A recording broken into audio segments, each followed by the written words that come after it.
সম্মানিত সুপ্রিয় বন্ধুরা, আসসালামু আলাইকুম। আজকে আমাদের HTML CSS পর্বের 35তম ক্লাস। আর আজকের ক্লাসে আমরা এই ধরনের ই-কমার্স সাইটের যে কার্ট সেকশন রয়েছে, সেই কার্ট সেকশনকে আরো সুন্দরভাবে কিভাবে ডিজাইন করতে পারি সেই বিষয়টা কিন্তু আজকের ভিডিওতে আমরা শিখবো ইনশাআল্লাহ। খুব সহজেই কিন্তু আসলে HTML এবং CSS এর মাধ্যমে এই ডিজাইনগুলো করা যায়। আর এই ভিডিওটি একদমই বেসিক লেভেলের, তো আশা করব সম্পূর্ণ ভিডিওটি ধৈর্য সহকারে দেখবেন।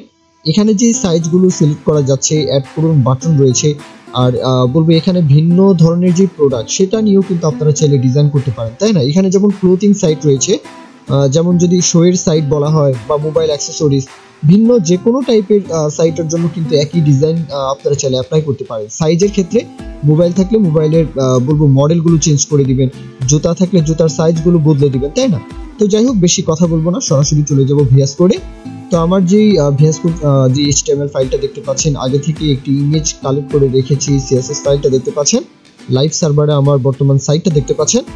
এখন আমরা সরাসরি স্ট্রাকচার করার পালা আমাদের।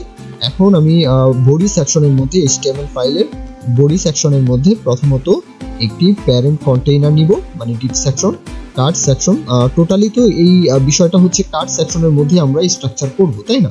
তো কার্ট সেকশনের মধ্যে ইমেজ থাকবে, প্রথমেই থাকবে আমাদের ইমেজ, তাই আমি কমেন্ট করে দিয়েছি ইমেজ সেকশন। সেই সাথে ইমেজের মধ্যে আমাদের আমরা চাইলে আইকন দিয়ে কাজ করতে পারি। যেহেতু আমি আইকন দিয়ে আপনাদেরকে দেখিয়ে দিচ্ছি, তাই ফন্ট অসাম থেকে একটি আইকন কপি করে এনে এখানে আসলে পেস্ট করে দিলাম। ইমেজটা লাগবে, তো আপাতত ইমেজটা আমি কমেন্ট আউট করে রাখলাম, যাতে ইমেজ নিয়ে কোনো সমস্যা না থাকে। আপনারা চাইলে ভিন্ন আইকন দিয়েও কিন্তু এই কাজগুলো করতে পারেন, এটা দেখানোর জন্য। তো এরপরে কি হচ্ছে, এরপরে আমি দিচ্ছি টাইটেল সেকশন, মানে ইমেজের তো টাইটেল লাগবে, তাই না? টাইটেলটার জন্য এই টাইটেল সেকশনটা।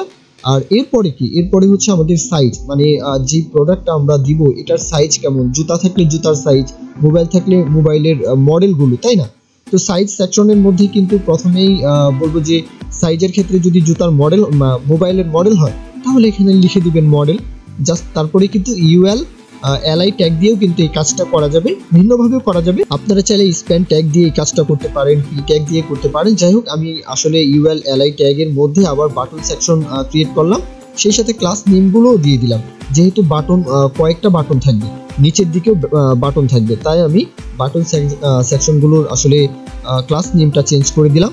তো দেখতে পাচ্ছেন এই সিরিয়ালটা আসলে ঠিক আছে কিনা আমি জানি না, আপনারা আসলে বলবো সিরিয়ালটা আসলে দেখবেন, S তারপরে MXL XL এবং XXL। যাই হোক, এরপরে আমাদের কিন্তু প্রাইস এবং বাটন সেকশন, যেটা আসলে আমাদের প্রাইস থাকবে এবং বাটন সেকশনটা থাকবে অ্যাড করুন, মানে কার্ড বাটন যেটা।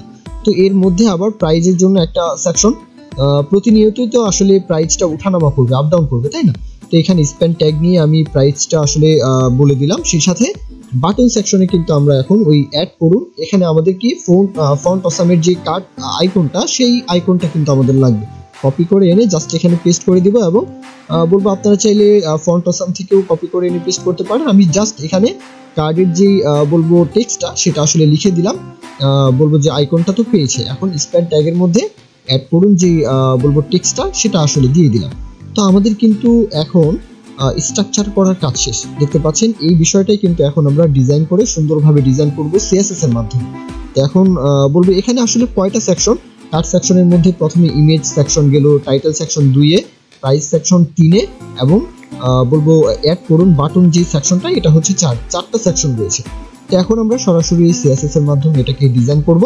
প্রথমে বডিকে ধরে এটার মানে মাঝখানে আনতে চাচ্ছি, পুরো সেকশনটা আমরা মাঝখানে অ্যালাইন করার জন্য ডিসপ্লে ফিক্স হাইট বলে দিলাম, align item centre, justify content centre, এবং ব্যাকগ্রাউন্ড কালারটা চেঞ্জ করে দিলাম। তো এখন কিন্তু আমরা এই যে কার্ট সেকশন, এই কার্ট সেকশনকে ধরে এটার পজিশনটা রিলেটিভ রাখলাম, এটার হাইট বলে দিলাম 480 পিক্সেল, উইথ 380 পিক্সেল, সেই সাথে ব্যাকগ্রাউন্ড কালারটা কিন্তু আসলে দিয়ে দিলাম।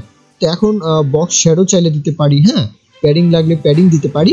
তো এই বিষয়গুলোর জন্য আসলে প্যাডিং দিয়ে দিলাম চারদিকে 20 পিক্সেল, বর্ডার থাকলে রেডিয়াস অবশ্যই 20 পিক্সেল। ডিসপ্লে ফিক্স, পুরো কন্টেন্টটা মাঝখানে আনতে চাই, তাহলে display fix, align item centre, X অক্ষ বরাবর এবং Y অক্ষ বরাবর, জাস্টিফাই কন্টেন্ট সেন্টার, আর ফ্লিক্স ডাইরেকশনটা বলে দিতে হবে, যেহেতু পাশাপাশি চলে এসেছে, তাই না? কলাম বলে দিলাম, গ্যাপ দিয়ে দিলাম 15 পিক্সেল। বক্স শ্যাডো ব্যবহার করলে এটা কিন্তু আসলে সুন্দরভাবে কিন্তু আসলে ভিজিবল হবে, বক্স শ্যাডোটা দিয়ে দিলাম। তো এখন কিন্তু আমাদের বক্স সেকশনের কাজ শেষ, তবে ট্রানজিশন দিতে হবে এবং কার্সর পয়েন্টারটা দিয়ে দিলাম। যেহেতু আমরা কার্স সেকশনকে হোভার করব তখন কিন্তু আসলে হোভার ইফেক্টটা লাগবে, এই জন্য ট্রানজিশন ব্যবহার করলাম। তো এখন ইমেজ সেকশনের কাজ। ইমেজ সেকশনের মধ্যে বলবো আইকন রয়েছে, আমরা তো আইকন নিয়েছি, আইকনের জন্য একটা সেকশন আসলে আগে থেকেই নিয়ে রাখলাম। এখানেও আমাদেরকে সিএসএস এর স্টাইল করতে হবে এবং ইমেজ যেই মূল সেকশনটা এটার পজিশন রিলেটিভ রেখে হাইট বলে দিলাম 220 পিক্সেল, উইডথ বলে দিলাম 100%, মানে প্যারেন্ট অনুযায়ী যেন উইডথটা 100%ই পায়। ব্যাকগ্রাউন্ড কালারটা আমি আমার পছন্দ মতো একটি ব্যাকগ্রাউন্ড কালার ব্যবহার করলাম 4C1D95 আর বর্ডার রেডিয়াস দিয়ে দিলাম। আর বলবো যে এটার যে ফন্ট সাইজটা, হ্যাঁ আইকনের যে ফন্ট সাইজটা এটা একটু বাড়িয়ে দিলাম, সেই সাথে কালার হোয়াইট, সাদার মধ্যেই কালারটা রাখলাম। Display fix, align item centre, মাঝখানে অ্যালাইন করার জন্য জাস্টিফাই কন্টেন্ট সেন্টার। তো এখন এটার মধ্যে যে আইকন রয়েছে আমি চাই যে আইকনের হাইটটা 100% থাকুক প্যারেন্ট অনুযায়ী, উইডথটা 100% থাকুক প্যারেন্ট অনুযায়ী, display flicks, align item centre, justify content centre, মানে মাঝখানে যেন অ্যালাইন হয়। তো আমি ইউজার সিলেক্টর নাম রেখে আপনাদেরকে বুঝিয়ে দিচ্ছি যে এই যে টাইটেলটা, এখন এই টাইটেলটা কিন্তু আমাদেরকে কাজ করতে হবে। আমরা চাই এটার ফন্ট সাইজটা যেন একটু বেড়ে যায়, কালারটা যেন হোয়াইটের দিকে থাকে। এটাকে মাঝখানেও অ্যালাইন করতে পারি, চাইলে লেফটের দিকেও কিন্তু অ্যালাইন করতে পারি, তাই না? এটা কিন্তু আপনারা চাইলে লেফটের দিকেও অ্যালাইন করতে পারেন, রাইটের দিকে অ্যালাইন করতে পারেন, এটা আপনাদের মর্জি। তো যাই হোক, সাইজ সেকশনের এখন কাজ। সাইজ যে সেকশনটা সেটাকে ধরে ফন্ট সাইজটা একটু বাড়িয়ে দিলাম, কালারটা হোয়াইটের মধ্যে রাখলাম যাতে সুন্দরভাবে এটা ভিজিবল হয়। এরপর ইউএল ট্যাগকে ধরলাম, ইউএল ট্যাগের যে মার্জিন, টপ থেকে মার্জিন দিলাম 10 পিক্সেল, ডিসপ্লে ফ্লিক্স থাকবে, অ্যালাইন আইটেম সেন্টার, হ্যাঁ গ্যাপ বলে দিলাম। তো এখন আমাদেরকে লিস্ট আইটেমের কাজ, আমরা চাইলে এটাকে এলআই দিয়েও কিন্তু কাজ করতে পারি, ক্লাস নেম দিয়েও করতে পারি, এলআই দিয়েও করতে পারি। এর জন্যই বলেছি যে আপনারা চাইলে এখানে পি ট্যাগ ব্যবহার করে কিন্তু কাজটা করতে পারেন। যাই হোক, এখানে কিন্তু বলবো লিস্ট স্টাইলটা নান করে রাখলাম যাতে স্টাইলটা না হয়। তো এখন আমাদেরকে বাটন সেকশনের কাজ, আমরা চাইলে বাটন দিয়েও কাজটা করতে পারতাম, যেহেতু নিচের দিকে বাটন রয়েছে, সুতরাং ক্লাস নেম দিয়ে কাজটা করছি। উইডথ দিয়ে দিলাম 45 pixel, height 45 pixel, cursor pointer, font সাইজটা একটু বাড়িয়ে দিতে হবে, ফন্ট ওয়েটটা বাড়িয়ে দিতে হবে, ব্যাকগ্রাউন্ড কালারটা আসলে বলে দিলাম, সেই সাথে এটার যেই ফন্ট কালারটা, হ্যাঁ ফন্ট কালারটা হোয়াইটের দিকে রাখতে হবে যাতে সুন্দর মতো ভিজিবল হয়, আউটলাইন নান। সেই সাথে এটার যে বলবো বর্ডার 2 পিক্সেল বর্ডার দিয়ে দিলাম, 2 পিক্সেল সলিড, আর সেই সাথে বর্ডার রেডিয়াস 5 পিক্সেল।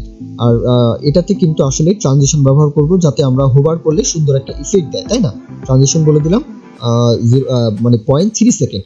তো এখন আমরা এই যে আইটেম বাটন, এটাকে হোভার করলে কি হবে? এটাকে হোভার করলে আমরা চাই বর্ডারটা থাকবে হোয়াইটের দিকে। এখন ফোকাস করলে কি হবে? আমরা চাই এটাতে ফোকাস করতে, একদম সহজ বিষয়। তো ব্যাকগ্রাউন্ড কালারটা জাস্ট প্যারেন্ট কালার অনুযায়ী এটার ফোকাসটা বলে দিলাম এবং বর্ডার দিলাম 2 পিক্সেল সলিড, কালার কোডটা হচ্ছে 2E1065। এখন কিন্তু আমাদেরকে বক্স শ্যাডোটা বলে দিতে হবে, ইনসেট বক্স শ্যাডো দিয়ে দিচ্ছি 3 পিক্সেল 6 পিক্সেল হোয়াইটের দিকে। তো এখন কিন্তু আমাদের সাইডটা কিন্তু সুন্দরভাবেই যে সাইজ যে সেকশনটা সেটা কিন্তু আসলে আমরা ফুটিয়ে তুলতে পেরেছি, তাই না? তো এখন আমাদেরকে কিন্তু এই বটমের দিকে যে প্রাইস যে সেকশনটা, মানে প্রাইস বাটন যে সেকশনটা, এই সেকশনকে ধরতে হবে।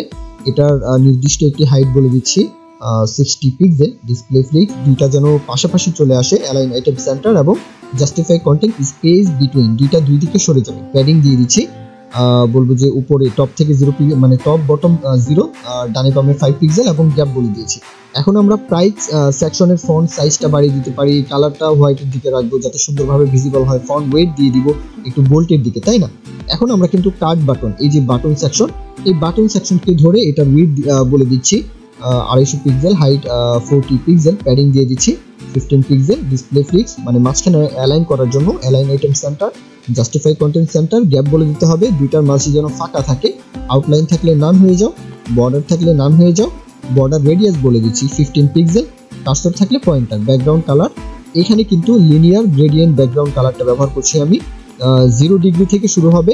এটার প্যারেন্ট কালার মানে ইমেজ সেকশনের মধ্যে যে কালারটা দিয়েছি এখানে সেই কালারটা 50% থাকবে এবং হোয়াইট থাকবে 125 মানে %। তো কালার হোয়াইটের দিকে রাখলাম, মানে ফন্ট কালারটা, ফন্ট সাইজটা বাড়িয়ে দিলাম, ফন্ট ওয়েটটা মানে একটু বাড়িয়ে দিলাম, ট্রানজিশন বলে দিলাম। জি, এখন কিন্তু আমাদের কাজটা বলবো একটা পর্যায়ে এসেছে, দেখতে পাচ্ছেন এখন সবকিছুই কমপ্লিট। জাস্ট এখন আমাদেরকে ইফেক্টের কাজ করতে হবে। ইফেক্ট বলতে এই যে কাট সেকশন, এই কাট সেকশনের মধ্যে আমাদের যে হাইট রয়েছে, এই কাট সেকশনের মধ্যে এই হাইটটা আমরা কমিয়ে দিব।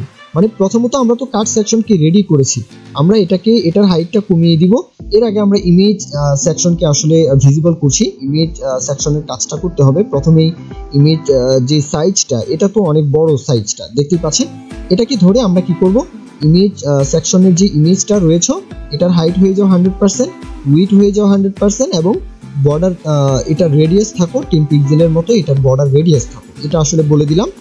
এখন আমরা জি দেখতে পাচ্ছেন কাট সেকশনকে ধরে এই কাট সেকশনের ওভারফ্লো থাকে হিডেন থাকো এবং হাইট বলবো 280 পিক্সেল হাইট রাখলাম। যখন এটাতে হোভার করা হবে, যখন কাট সেকশনকে হোভার করা হবে তখন এটার হাইটটা বেড়ে যাবে, হ্যাঁ 450 পিক্সেল এবং উইডথ হয়ে যাও 380 পিক্সেল। জি এটাই ছিল আমাদের আসলে কাজ।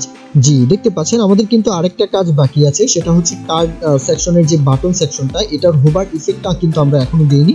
তো যখন বাটনকে হোভার করা হবে তখন ট্রান্সফর্ম স্কেল যেন একটু এক ধাপ যেন ছোট হয়ে যায়, তো স্কেল বলে দিলাম 0.9। জি সম্মানিত সুপ্রিয় বন্ধুরা, দেখতে পাচ্ছেন আমাদের কাজটা কিন্তু আলহামদুলিল্লাহ কমপ্লিট বলা যায়। তো আজকের ভিডিওটা খুবই ইজি ছিল, মানে বেসিক টাইপের ছিল, কোনো কঠিন কোনো বিষয় ছিল না, জাস্ট হোভার এবং ফোকাস এই দুইটা বিষয় ছিল। আর সেই সাথে আশা করব আপনাদের কোডগুলো বোঝার কথা। তারপরে যদি বুঝতে অসুবিধা হয় অবশ্যই ভিডিওটা দু একবার প্লে করবেন এবং নিজে থেকে আসলে কোডগুলো করার চেষ্টা করবেন। সোর্স কোডের আশায় আসলে না থেকে নিজে থেকে যখন আসলে প্র্যাকটিস করবেন, এটা হচ্ছে সবচেয়ে মানে এইটা আপনাকে হাতে কলমে শেখার যেই আসলে বেনিফিটটা দিবে, সেটা আসলে সোর্স কোড নিয়ে প্র্যাকটিস করবেন সেইভাবে কিন্তু আসলে হয়ে সারে না, তাই না? আপনারা আসলে একটু কষ্ট করে ভিডিও দেখে ওইভাবে আসলে কোডগুলো নিজে থেকে যে একদম হুবহু কপি করতে হবে এমন কিন্তু বিষয় নয়। আপনারা চাইলে এখানে অন্য কোনো ডিজাইন করতে পারেন। এখানে যেই বলবো রেসপন্সিবল যে বিষয়টা, আপনারা চাইলে আরো 3-4টা কার্ড নিয়ে ফ্লিক্সের মাধ্যমে, গ্রিডের মাধ্যমে আপনারা চাইলে রেসপন্সিবল আরো বিষয়টা দেখতে পারেন, তাই না? তা আপনারা কিন্তু নিজে থেকে প্র্যাকটিস করবেন। এই জন্যই বলি যে সোর্স কোডের আশায় না থেকে নিজে থেকে আসলে প্র্যাকটিস করবেন। তো এ পর্যন্তই আমার ভিডিও ছিল। আশা করব যদি আপনাদের কোনো না কোনোভাবে মনে হয় এই ভিডিও থেকে উপকার হবে, তাহলে অবশ্যই চ্যানেলটি সাবস্ক্রাইব করে রাখতে ভুলবেন না, লাইক কমেন্ট শেয়ার করতে ভুলবেন না। এ পর্যন্ত সকলেই ভালো থাকবেন। আল্লাহ হাফিজ, আসসালামু আলাইকুম।